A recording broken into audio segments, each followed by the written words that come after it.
Vamos a ver. Buenas noches a todos. Hoy día nos toca Lucas, capítulo 21. Este capítulo es un poquito complicado de explicarlo. El pasaje es muy parecido a Mateo 24.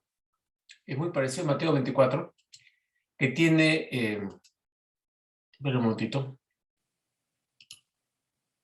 Ya.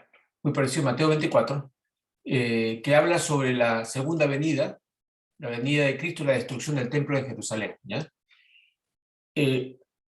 Lo que pasa es que Lucas acá, cuando cuenta las cosas, lo cuenta en un orden un poquito diferente y aclara ciertas cosas que le voy a poner, la voy a ir paso a paso explicando, pero quiero que sepan que este es el capítulo más parecido a Mateo 24, que es el capítulo más profético del Evangelio de Mateo. Ya, ahora sí arrancamos con Lucas 21.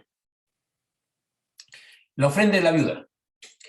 Levantando los ojos, Jesús vio a los ricos que echaban sus ofrendas en el arca de las ofrendas.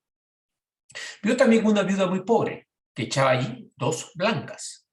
Dos blancas, la blanca es la moneda más chiquitita que existía de las monedas judías. O sea, como el centavo, digamos, lo más chiquito que había. Y dijo, en verdad os digo que esta viuda pobre echó más que todos, porque todos aquellos, los otros, los ricos, echaron para las ofrendas de Dios de lo que les sobra, mas esta, de su pobreza, echó todo el sustento que tenía. Lamentablemente, nosotros, los seres humanos, y lo digo inclusive como pastores, si alguien te da una ofrenda pues, de 10,000, 50,000 dólares, le prestas mucha atención a la persona. Y esa persona de repente pues tiene millones de dólares. Y una persona te viene y te hace una ofrenda de 30 soles, por decirte, y bueno, gracias y toda la cosa, y de repente pues ese ha sido su ingreso de todo el día, ¿no es cierto? Entonces a veces juzgamos por las cantidades, y nunca hay que juzgar por cantidades, sino agradecer todo lo que te viene, por supuesto. Pero el punto está para nosotros es, Dios no te juzga por la cantidad de que das, te cataloga por la cantidad con que te quedas. Es interesante, por eso lo que dice, ella se quedó con nada, entregó todo. Pero el punto no es quedarse sin nada y morirse de hambre, no ese es el punto. Lo que está diciendo que no es tanto cómo aparentas. En Mateo decía que tocan trompeta cuando entregaban sus diezmos, sus ofrendas, para anunciar qué tan espiritual era la persona. Acá no es el punto para nada, pero Dios mira y te dice, ¿tú crees que estás dando realmente? O sea, si tú quieres dar, da. Porque el Señor dice, el del corazón, gozo, alegre. Quiere que demos con un corazón alegre. ¿Quieres dar para Dios? Da con corazón alegre.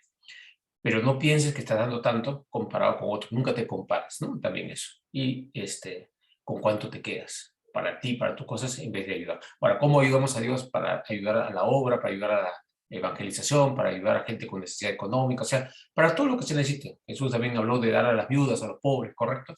A tu familia si tiene una necesidad. Bueno, para ser siempre alguien con corazón generoso, pero para no comparar.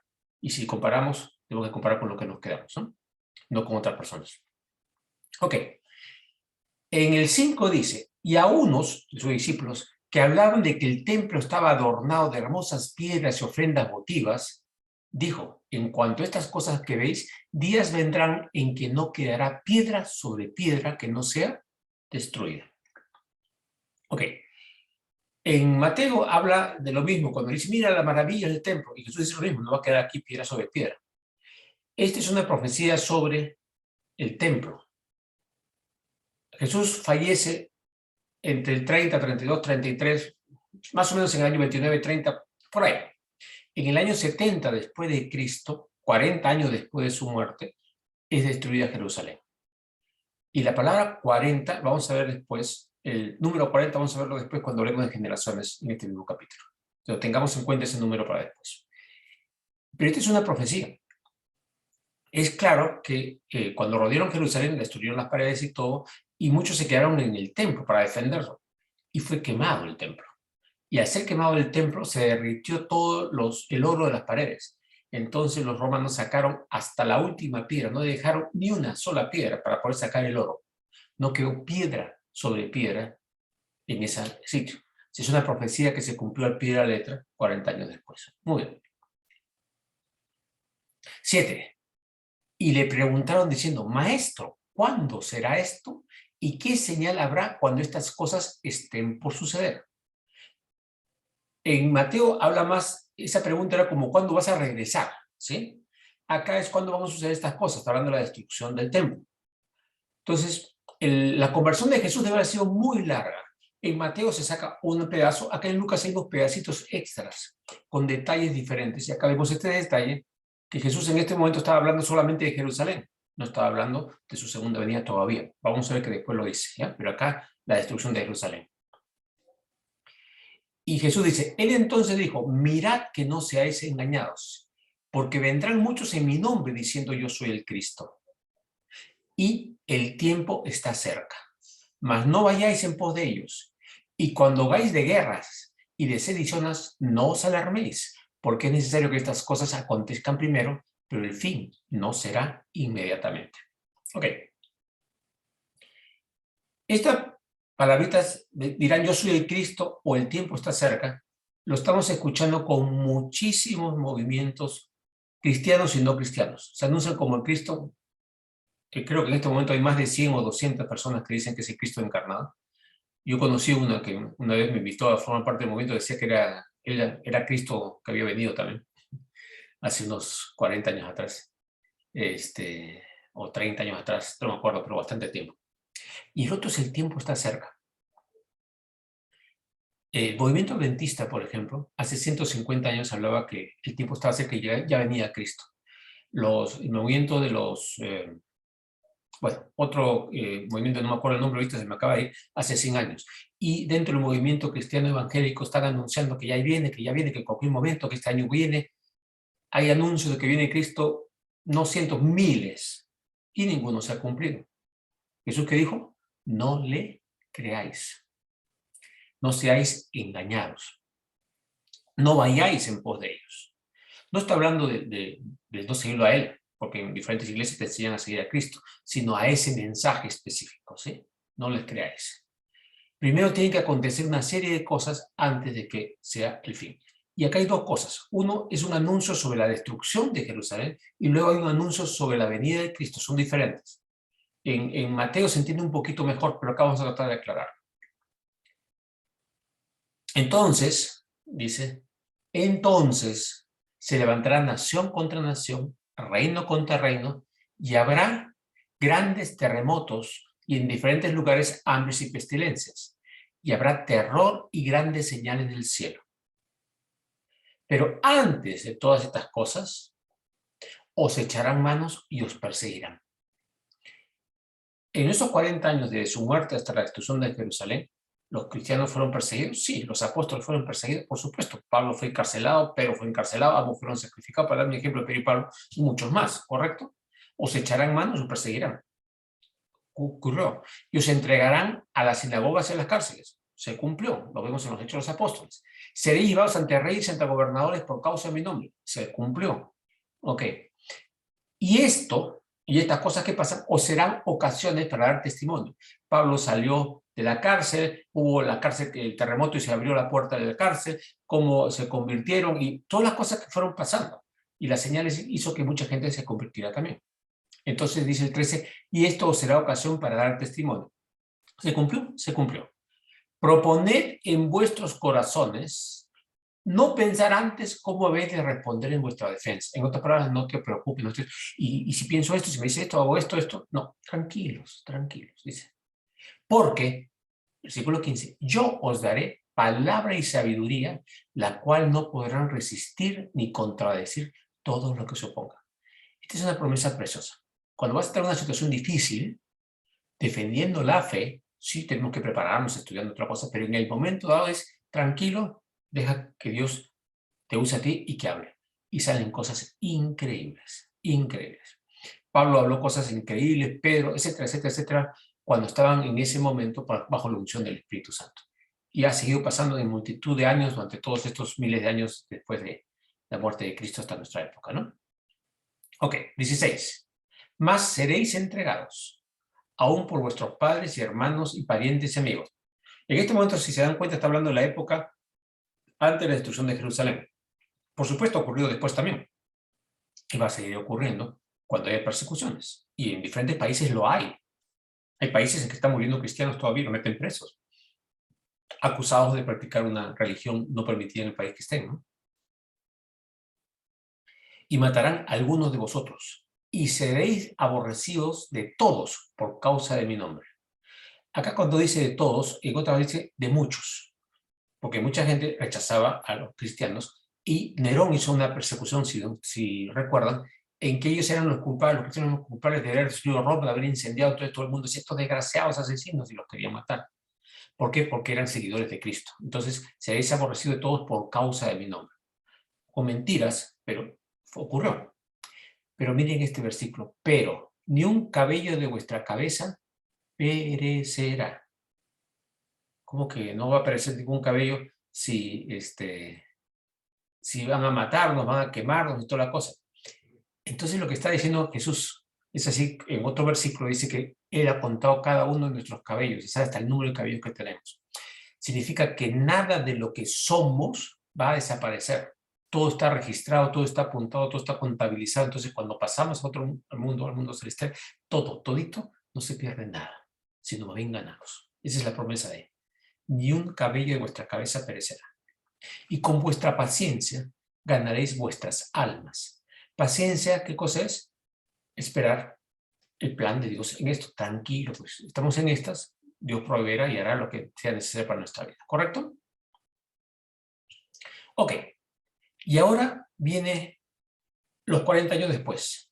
Cuando viereis a Jerusalén rodeada de ejércitos, esto no está en Mateo 24, esto está en Lucas 21, sabed que su destrucción ha llegado. O sea, está diciendo ya con tiempo, Jerusalén va a ser destruida, y fue destruida totalmente. Sabed, si ven ejércitos, Jerusalén va a ser destruida. Entonces, los que estén en Judea, Judea no es Jerusalén, sino digamos la provincia alrededor, huyan a los montes, escápense. Y los que estén en medio de ella, o sea, en Jerusalén, váyanse. Los que estén en los campos no entren a la ciudad, no entren a ella, porque estos son días de retribución, o sea, van a pagar por sus acciones, para que se cumplan todas las cosas que están escritas. Mas hay de las que están encintas y las que crían aquellos días, o sea, no son malditas, no, sino, pucha, pobrecitas, porque están encintas, van a morir sus hijos y todo, porque van a destruir la ciudad. Y le está diciendo, si veis esto, sálganse, no se queden ahí. No va a haber un milagro, se va a salvar la ciudad, no se va a salvar. O sea, no era esto para decirles, malditos, yo lo voy a castigar, sino está diciendo, cuídense, cuando vean esto, salgan volando. ¿Ok? Está diciendo, me duele que le vaya a pasar esto, así que por favor salgan. Porque habrá gran calamidad en la tierra e ira sobre este pueblo.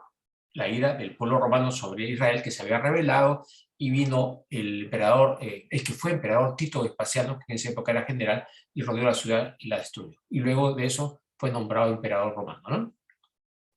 Y caerán a filo de espada, ¿cierto? Cayeron a filo de espada, y serán llevados cautivos a todas las naciones. Los pocos que quedaron fueron de esclavos por todo el mundo. O sea, eso fue lo que pasó al pueblo de Israel ahí. Y Jerusalén será hollada por los gentiles. En otras palabras, el pueblo hollada es pisada, pisoteada. Y eso fue lo que pasó también. Hasta que los tiempos de los gentiles se cumplan. ¿Qué es un gentil? Es un no judío, punto. Así de simple. No es otra cosa, no es una raza en específico, no, gentil es todo no judío. Entonces, ¿cuándo se acaban los tiempos de los gentiles? Esa es otra historia y ese es otro tema. Pero que iban a permanecer ahí y efectivamente hasta hace unos 70 años más o menos, por medio, no había reino de Israel, no había pueblo de Israel, no había Estado de Israel, que ya lo hay ahorita. Pero todavía hay gente que no es creyente, hay mucha gente que no es creyente. O sea, todavía es el tiempo de los gentiles. Cuando se acabe ese tiempo de los gentiles, que lo vamos a ver en otra clase, en otro capítulo, ahí vamos a ver eso, ¿sí? Pero que iba a permanecer hollada por los gentiles, o sea, dominada por. Algunos dicen que ya con la creación del reino de Israel, del Estado de Israel, eso ya se está cumpliendo. Vamos a ver cuando se cumplan otras cosas más. Ok. Y acá hay un punto para entender. Jesús está hablando acá de la destrucción del templo, se cumplió detalle por detalle. Muy bien. Pero ahora hay un salto profético. Y como les digo, Lucas no estuvo ahí. Él empezó a narrar cosas que eran ciertas, que las habías escuchado, pero no las explica tan bien. En Mateo está mejor explicado. Entonces dice, entonces. Pero en la otra traducción dice, después de esto. Y habla que esto es ya para su venida.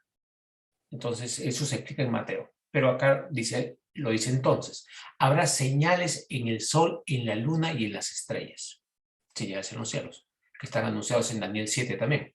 Y en la tierra, angustia de las gentes, confundidas a causa del bramido del mar y de las olas. Por si acaso, mar, en la palabra profética, es naciones.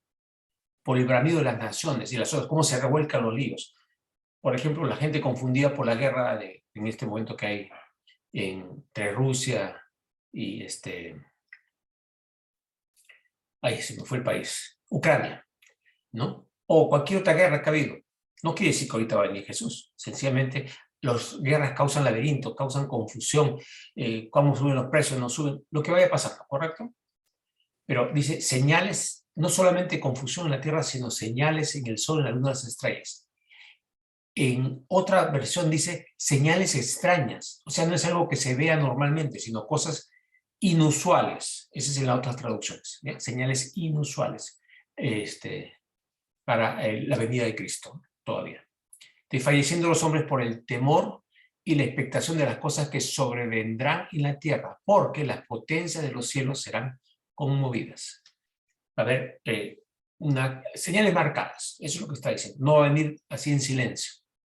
Entonces, dice, verán al Hijo del Hombre. ¿Quién es el Hijo del Hombre? Jesús, que vendrá en una nube con poder y gran gloria.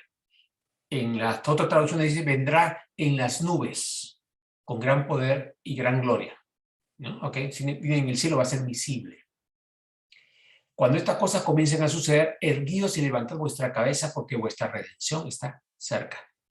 La palabra es pronta, es inmediata. O sea, cuando vean esta cosa, su redención ya es inmediata. O sea, ven a Jesús a aparecer, ya, ahí va a ocurrir. Ok, este es un punto bien importante. Está diciendo que va a ser visible. Y mucha gente dice que la venida del Señor va a ser como ladrón en la noche, por lo cual invisible. Jesús dijo, va a ser como ladrón en la noche. Pero ¿cómo es ladrón en la noche? Que no sabes cuándo va a ser. Esa es otra historia. Pero no que va a ser invisible.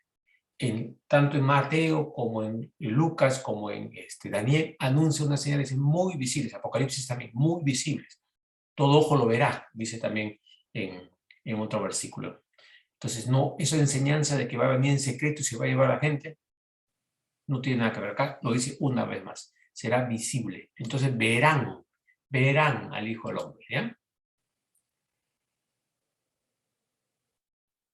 Ok. 29. También le dijo una parábola para entender esto. Mirad la higuera y todos los árboles. Cuando ya brotan, viéndolo, sabéis por vosotros mismos que el verano está ya cerca. La higuera, el higo, brota en enero, acá en el hemisferio sur. Ya estamos en verano. Entonces, cuando comienza a brotar, cuando ves que ya está apareciendo, significa que el verano se está acercando. Y recogemos el fruto en el verano, de la higo. Esta es una parábola, sencillamente para entender, ¿no? Así también vosotros, cuando veáis que suceden estas cosas, y acá no precisa las cosas, como repito, esto sí se precisa en Mateo, y se precisa en Daniel, y se precisa en Apocalipsis, más detalle, pero cuando veáis todas estas cosas, ¿no? Saber que está cerca el reino de Dios. Por ejemplo, señales que hemos descrito en otros libros es que dice, cuando veáis en el lugar santo la imagen de la abominación desoladora de la que habló el profeta Daniel, el que le entienda, entonces que va a haber un templo, que va a haber un sacrificio judío y que se va a interrumpir, esas cosas son señales que tienen que venir. Y cuando se cumplan todas estas señales y otras señales más, entonces sabemos que ahí sí ya está cerca. No porque yo siento que está cerca, no. Si no se cumplen, no va a haber. Entonces, cuando vean todas estas señales, entonces sabrán eso. Que suceden estas cosas, saber que está cerca el reino de Dios. De cierto os digo, ahí está, que no pasará esta generación hasta que todo esto acontezca. El cielo y la tierra pasarán, pero mis palabras no pasarán. Y esto suena como una mentira. Oye, ¿cómo que no pasará hasta que todo esto acontezca? O sea, desde que tú anunciaste esto, en el año 30, ahora han pasado 2000 años, bueno, menos, pero casi 2000 años, 1990 años. y no pasa nada hasta ahora. Y una generación, pues, no tiene 2000 años. O sea, ¿qué cosa es esto? No. Y ahí nuevamente en el contexto. Acá esta generación está hablando de la profecía anterior de la destrucción de Jerusalén. ¿Cuánto se pasó desde que Jesús anunció hasta que se destruyó Jerusalén? 40 días, ¿se acuerdan? Los 40 días.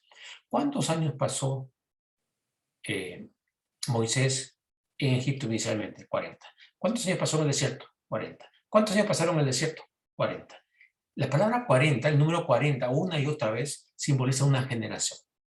Algunos hablan que generación son 70, 80 años, no decir, la vida del hombre será de 70, pero la palabra generación entra más en el término de 40. Entonces no pasará esta generación. Y bueno, si otros pueden discutir que es 70 y la generación es 70, o sea, 70, no pasar 70 años, pueden ser 50, pueden ser 40. Pero esto se cumplió a los 40 años, que encajaría con los 40 bíblicos que les estoy mencionando, con la destrucción de Jerusalén. Entonces, de cierto digo que no pasará la generación ellos, que vean que se destruye Jerusalén.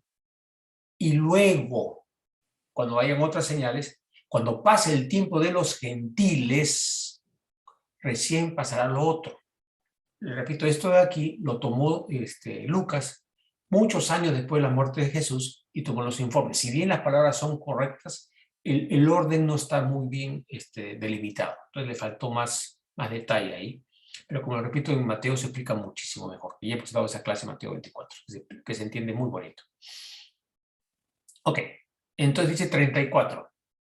Mirad también por vosotros mismos, que vuestros corazones, vuestro ánimo, vuestro ser, no se cargue de glotonería y embriaguez y de los afanes de esta vida.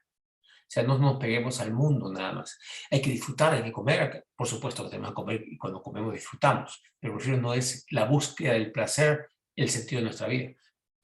El sentido de nuestra vida es nuestro Señor y disfrutamos de lo que nos da y por favor lo gozamos también, ¿no es cierto? Pero no es que se busque, cargarse de glotonería es buscar la satisfacción acá. Quiero más, quiero más, quiero más, quiero más, quiero más. Y embriaguez, o sea, buscar, embriagarte no está hablando de licor acá, ¿no? Está hablando otra vez, de las cosas del mundo, que te pueden dar satisfacción en cierta forma. Y de los afanes de esta vida significa de las preocupaciones de cada día. No se carguen, dice, no se carguen, no lo lleven como cuestas, libérense. Jesús dijo, mi yugo es fácil, suelten todas las otras cosas. No se carguen de glotonería, embriaguez y de los afanes de esta vida, y venga de repente sobre vosotros aquel día. Cuando venga el Señor, si estamos cargados con todas esas cosas, ¿qué hemos sacado? Y aunque no sea durante nuestra vida cuando regrese Jesús, lo sabemos. Ojalá que fuera, pero bueno, que no suceda. ¿Vamos a estar viviendo cargados? O sea, de la glotonería, embriaguez, esta vida y de los afanes. No. Cuando nos toca partir, que nos toque partir sin carga. ¿Para qué estamos tener que cargarnos? O sea, eso también se puede equivaler para eso, ¿no es cierto? Porque como un lazo vendrá sobre todos los que habitan sobre la faz de la tierra. Un lazo significa que están todos ligados, no hay nadie que se va a escapar cuando venga el Señor, obviamente, pues, porque todo está bajo control. Y ninguno de nosotros tampoco nos escapamos de nuestra partida, todos tenemos que partir un día, como un lazo, o sea, todos estamos ligados a eso, no hay nadie que se va a salir de eso, ¿no? Porque como un lazo vendrá sobre todos los que habitan sobre la faz de la tierra, de toda la tierra. Verad pues en todo tiempo orando que seáis tenidos por dignos de escapar de todas estas cosas que vendrán y de estar en pie delante del Hijo del Hombre. Claro, aquí está anunciando ahorita algo es, cuando pase esa circunstancia difícil, que te encuentres con más razón. Cuando uno ve y dice, oye, se ha cumplido esta señal, esta señal, esta señal, esta señal, se ha venido esto, está la imagen, está la adoración del anticristo, está toda esta cosa, suelta, pues ya falta poco. ¿Qué ganas con ponerte a preocupar de cómo vas a pagar tu casa de acá a 20 años o si te alcanzará para que tu hijo estudie abogacía y tu hijo tiene 5 años? O sea, ya no, pues. O sea, a veces nos cargamos. ¿Para qué nos informa Dios esta cosa? Para que sepamos el momento final para saber qué cosa tenemos que hacer. Y ya nos va a dar más instrucciones después. ¿Ya? ¿Quién es digno de escapar? Aquel que está haciendo el caso de Dios, pues. Ok, digno acá nos suena como que hemos tenido que hacer muchas obras para hacerlo. O sea, he trabajado mucho, he hecho tal cosa o he hecho ejercicio, qué sé yo, espiritual me refiero, ¿no? Si tú estás sencillamente, ¿qué dice? Alerta. velad, alerta, pues en todo tiempo orando. ¿Qué es orando? Escuchando a Dios. Al leer su palabra nos enteramos de lo que puede venir. Entonces digo, mira, Jesús me dijo esto, Jesús me dijo esto. Entonces, entre los hermanos conversamos, nos podemos avisar las cosas. Y entonces, ¿quién es digno? Aquel que siga a Jesús. No es el que es perfecto, no es el que ha hecho todas las cosas perfectas, sino está escuchando, está atento a lo que Dios diga. Eso es el que es digno de escapar de todas estas cosas que vendrán y de estar en pie delante del Hijo del Hombre. En Apocalipsis habla en un momento dado que el demonio ve a la iglesia y quiere matarla en el momento final, ¿eh? Y manda un río y la iglesia le salen alas, una mujer que simboliza la iglesia, salen alas, y mientras está ahí corriendo se abre un hueco y el río cae ese hueco y luego levanta vuelo y dice que será protegida por tiempos y medio tiempo, que son 3 años y medio. También es una profecía que la iglesia va a estar protegida por el Señor porque ha estado alerta, está obedeciendo por los tiempos en donde el enemigo quiere destruirlo, porque Dios va a protegerlo. ¿Pero cuándo? Cuando está escuchando lo que le están diciendo que haga. O sea, la protección está ofrecida, hay que estar alerta. Y como por el momento no es, así que tranquilos, cuando pase algo, si va a pasar algo mientras estamos vivos, ya le avisaremos, porque no va a ocurrir así un día de sorpresa en sorpresa, no. Hay señales progresivas que nos tienen que avisar, así que tranquilos, no hay nada que, ya viene mañana, no. Y Jesús enseñaba de día en el templo, y de noche, saliendo, se estaba en el monte que se llamaba de los Olivos, para orar. Y todo el pueblo venía a él por la mañana para oírle en el templo. Sencillamente, ¿qué hacía Jesús? Estaba en el momento en que la gente podía escucharlo y darle la palabra. O sea, estaba siempre aprovechando la oportunidad. ¿Para qué? Para llevar a la gente al reino, ¿correcto? Y de noche tomaba su tiempo también. Y eso es importante para todos nosotros. A veces nos pasamos de trabajo o a veces ni siquiera lo hacemos. Y es bueno, ya la próxima semana. De día significa mientras hay luz, demos la palabra, demos el ejemplo, amemos a los demás, cumplamos nuestro papel como hijos de Dios. Y la noche, pues descansemos, ¿no? Si va al monte a tomar su tiempo también tranquilo él. O sea, no es que tiene que estar matando las 24 horas, ¿correcto? Ok, gracias Señor por esta palabra. Y lo dejamos por ahora. Hasta la próxima reunión. Ok. Como le digo, este de acá no es tan claro como Mateo 24, ¿eh?